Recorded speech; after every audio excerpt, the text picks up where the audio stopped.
Hello and welcome to Intro to Creative Writing. This is week 1, and in this short video lecture I'm going to introduce you to the course setup, to the syllabus, and to the assignments of this week.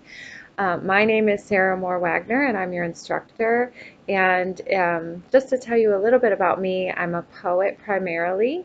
I have a chapbook of poems published through Five Oaks Press called Hooked Through, and I've also been in many journals and anthologies, and am forthcoming in a lot throughout the year. If you want to visit some of my writing or learn more about me, you can visit my website at www.sarahmoorewagner.com. But for the course of this class, I'm going to be teaching you in all 3 of the genres, that is fiction, creative nonfiction, and eventually poetry. So I'm looking forward to getting to know you as writers and helping you grow and learn as writers. So the first thing to do is to kind of get acquainted with this course. And I'm not sure if any of you have taken an online course here before or are familiar with Canvas, but I have tried to make this class fairly user-friendly for you by making the home page the modules page. The modules page is the page that you need to visit each time you visit this class. So if you notice on your computer, and I have that pulled up on mine now, the modules as the home page are set up in a way that it shows you kind of week by week. I have, for instance, on this week, it says start here, and then it has the week 1 introduction. It tells you exactly what to do starting on the 14th, and that's watch this video introduction for each one, which you're doing. I will always post these as announcements throughout the week. I will try to also link them in the to-do folder and send them out as emails as often as I can. So you have a few things due this week, the first of which is your discussion post. To tell you a little bit about these discussion posts, of course, this is an online class, but a traditional classroom would be built around discussion of various topics. The discussion board is a place for you to discuss the readings and the work with your peers in a kind of classroom type way. So your initial post then will always be due on Wednesdays, and then you will need to comment on at least 2 peers by Friday. And those directions are on every discussion board post too. Also, what you need to do this week is to read over the syllabus, which you'll find, I put a link on the to-do page, and there is a syllabus link on the left-hand toolbar for you to check out too. So make sure you click and read through that syllabus. I'm going to go ahead and click on mine now. If you're on your computer, well, of course you're on your computer, but you can follow along with me if you want to kind of just listen along to this lecture instead of watching. Feel free.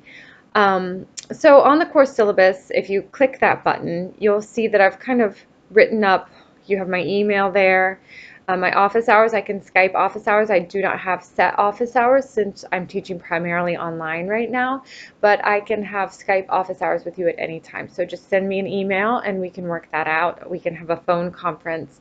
I can come to NKU and meet you if you would prefer that also. So take some time to read through what I've written here about what this course is. So I believe the core, most important principles to being a good writer is 3 things: reading, writing, and revision. And they're all equally important to writing.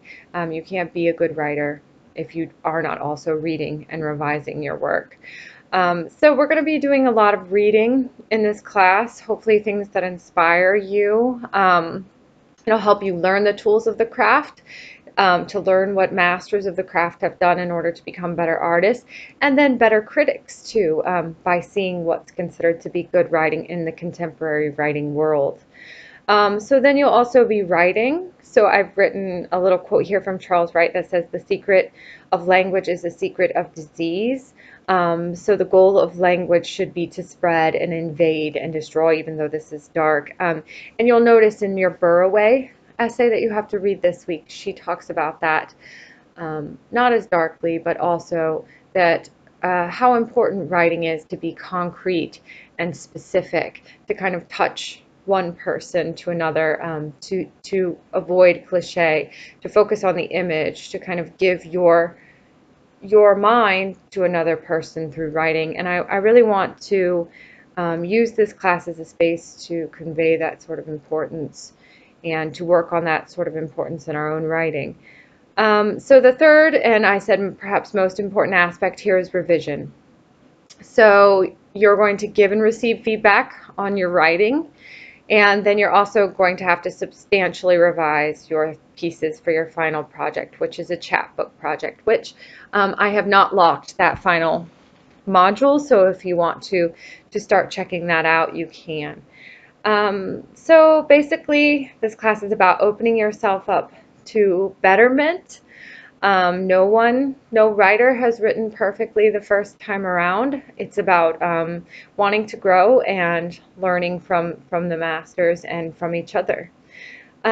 So basically, what you need to know to start this class is that all coursework will be listed within the genre folders in the modules. Always go to modules. We'll study the 3 main genres. We will have not only discussion posts most weeks, we will also have assignments, and eventually at the end of each module, so the modules are all about 5 weeks, which will have readings, discussions, assignments, and the last 2 weeks of every module will be the workshop. So the creative writing workshop borrows elements from the artist studio, which is students work with an artist teacher who is someone who's practicing their craft, who's publishing in the world, and you share your work with the artist teacher and with fellow students, and then you receive feedback from everyone in the group. So as I mentioned before, no one expects perfection. Rather, we will be reviewing these pieces in draft. So you will post your creative work and receive feedback, and you will offer feedback for all the people in your group. I've divided you into groups, so you will have to provide feedback at the end of each module for all of your group members. And I'm going to talk about this more in depth when it comes time for the workshop. And then also on the last week of every module, you'll have a genre exam. So this will cover everything basically that we've gone over so far in the module, the readings, the terms, the video lectures, just to make sure that you are reading and absorbing this information so that you can be prepared to complete your final project in this class. So, also one thing you may be excited about with this class is that this term I've chosen not to assign a textbook. In the past we've had a textbook, but they're very expensive, and I think there's a lot of stuff out there that we have free access to online and through various PDFs of craft essays and things like that that I've scanned in for you. So you can find all of your readings on Canvas either as links or as PDFs. So by the end of this semester, you'll be able to research contemporary trends in fiction and poetry writing, learn the appropriate language to discuss them, develop critical reading skills, and learn practice beyond the basic techniques. And you'll be able to not only write, but evaluate. So also, students will be assessed, you'll be assessed on the discussions, the genre exams, and the assignments, and lastly on your final chapbook, which will be about 40% of your final grade because it will show that you've done the revision of all of your pieces so far. The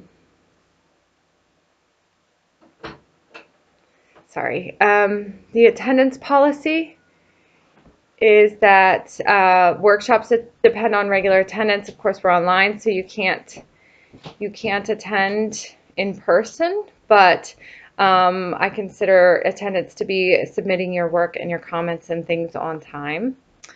If you're going to submit something late, late work I'm not going to have people give you feedback, for instance, if you are late, but if there are extenuating circumstances, please send me an email. One major rule in this class is that all writing must be new. You can't recycle old writing from high school or something you did for another class. I want you to be writing new things in this class. So one thing I want to note too is that I think sometimes people can think, oh, an online class, it won't take as much time as a regular class, but via NKU's policies and their credit hour policy, it's based on the amount of work being standard in every class, including online. So you can expect to spend over the course of this class, I've kind of written that out on the syllabus, a total of 147.5 hours working in this class. So it says here, NKU defines a credit hour as the amount of work represented in the pursuit of student learning, and that reasonably approximates 1 hour of classroom instruction and a minimum of 2 hours out of class work. So you should spend at least 3 hours per week of concentrated attention on course-related work, including all of the class meeting time, reading, reviewing, organizing notes. And that's at least that amount of time. So be prepared to really read and work on writing in this class, and to expect this to be as rigorous as an in-person class. Okay, so if we leave the syllabus and we go back to, you can either hit home or modules, they take you to the same place. We went over the to-do. I've also kind of separated out the readings for each week so that if you don't want to look at the to-do list, you can just go straight to the readings and resources. And then you can see the week 1 assignment, which is due on Friday. And that's about Burroway, which I mentioned a little bit earlier on in this discussion. You should read her imaginative writing chapter and choose one of the try this writing exercises, and write at least 1 page, double space, Times New Roman, and just, you know, show me that you have read the writing. So the reading. So for instance, she speaks a lot about image and the importance of image within your writing and a specific concrete image. So if you turn in something with a lot of cliches and that doesn't contain any kind of sensory imagery, I will know that you didn't pay much attention to the reading. So make sure that you're focusing on the reading and that you're trying really hard to kind of emulate the advice that she's giving in that class essay, because it is really good advice. And then the discussion. So you read Why I Write by Joan Didion. You briefly summarize her main point, including at least 1 direct quote from the essay that you found meaningful, and then you introduce yourself to us. So who are you? What are your goals from this class? Why do you write? You might tell us what you like to read even. So all discussion posts are 250 words minimum, and then all comments are 125 words minimum. And as I said, the initial posts are due Wednesday, the comments are due on Sunday. So that's what's, oh, and then the final thing is a week 1 syllabus quiz. And I include this because I think it's easy to overlook the syllabus and then to feel really confused and out of sorts, and you can likely pass the syllabus quiz just from watching this video, but you should go back and look it over and read it through. But it's important to know the syllabus before we start. So there's a small syllabus quiz. It's only 8 points on there too that you need to finish by the end of the week. And we won't really have other quizzes besides the genre exams, but the genre exams will cover everything. So make sure you're taking notes of the reading throughout each week. So I think that's it for this week. I'm really excited to get to know you all, to get to know your writing, to read the beautiful things that you write, to go through each genre with you. We'll be starting with fiction next week, which I know is the favorite of many people. But maybe we'll have some poets and creative nonfiction writers in here too. So reach out to me via email if you want to talk more personally. Otherwise, I will see you on the discussion board. Hope you have a wonderful week.